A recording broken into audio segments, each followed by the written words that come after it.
Welcome to another edition of CLEAT Video News. From the Texas Peace Officers Memorial, I'm Melinda Griffith.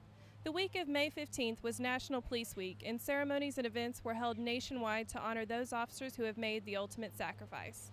The POMF held the 11th annual Ride for the Fallen on Saturday, May 5th. Motorcycle riders and the friends and family of fallen officers gathered in Austin for this annual event. 16 officers have died in the line of duty this past year. CLEAT President Todd Harrison commented on the event from Cowboy Harley-Davidson in Austin. Once a year, we all gather to honor our fallen brothers and sisters that have given the ultimate sacrifice to protect the citizens of Texas. Just to remember not only their sacrifice, but the sacrifice their families made by giving up a loved one to take care of the citizens of Texas. The event drew hundreds of participants from across Texas and the world. 30 participants even made the trip from Australia. What brings me here is the fact that I wanted to do this Ride for the Fallen because we modelled our ride for our fallen officers on this ride here. So it was very important for us to be here and represent Australia and celebrate with police officers the lives of their fallen officers. Riders rode to the Capitol along a closed portion of Interstate 35 and participated in a moving ceremony at the Texas Peace Officers Memorial. Representative Sid Miller, chairman of the House Committee on Homeland Security and Public Safety, gave the keynote address, and Representative Paul Workman read the names of the officers who gave their lives this past year. You know, Texas is special. We have a very rich history of law enforcement officers here being a cut above the rest. As we gaze back on this wall, we see the names of many of those officers right here today. These names will stand in the hearts of fellow Texans for all generations to know. Because there's no love like laying down your life for your brother. Lest we forget, CLEAT's and the POMF's motto is to always remember. Members of the Lamarck Police Association are celebrating a huge victory at the polls on May 12th.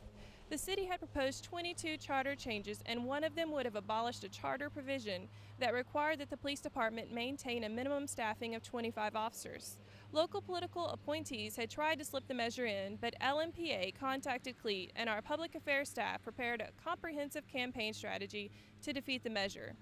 CLEAT developed campaign flyers and signs, helped the local form an SPAC, and spent time on the ground assisting the local in this effort.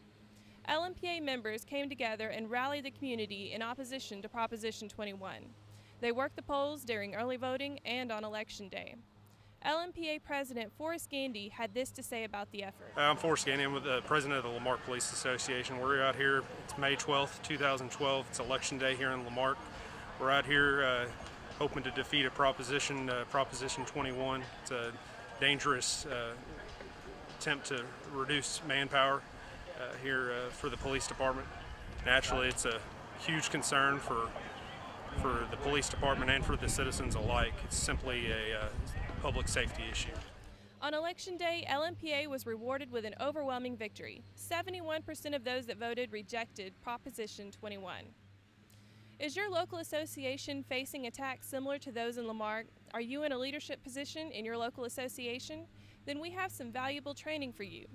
The CLEAT Leadership Academy is fast approaching. The theme of this year's conference is Back to Basics, and the training will be held in Austin on June 15th and 16th.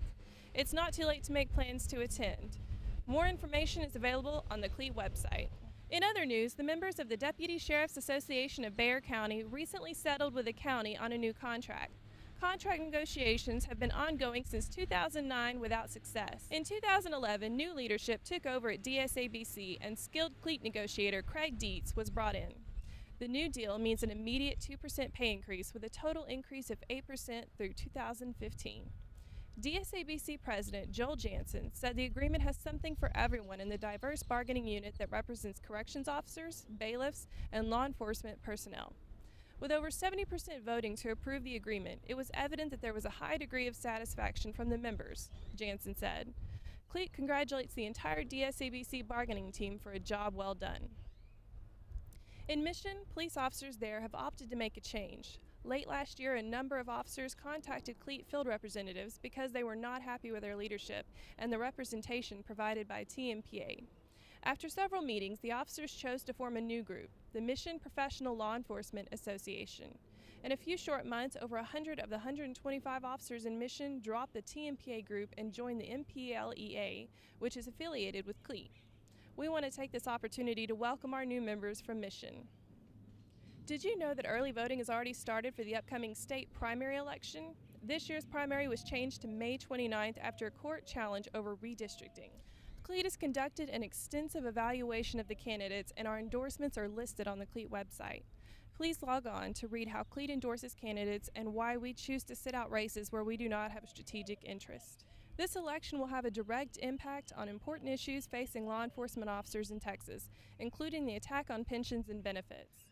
That's it for this edition of CLEAT Video News. I'm Melinda Griffith, CLEAT Public Affairs.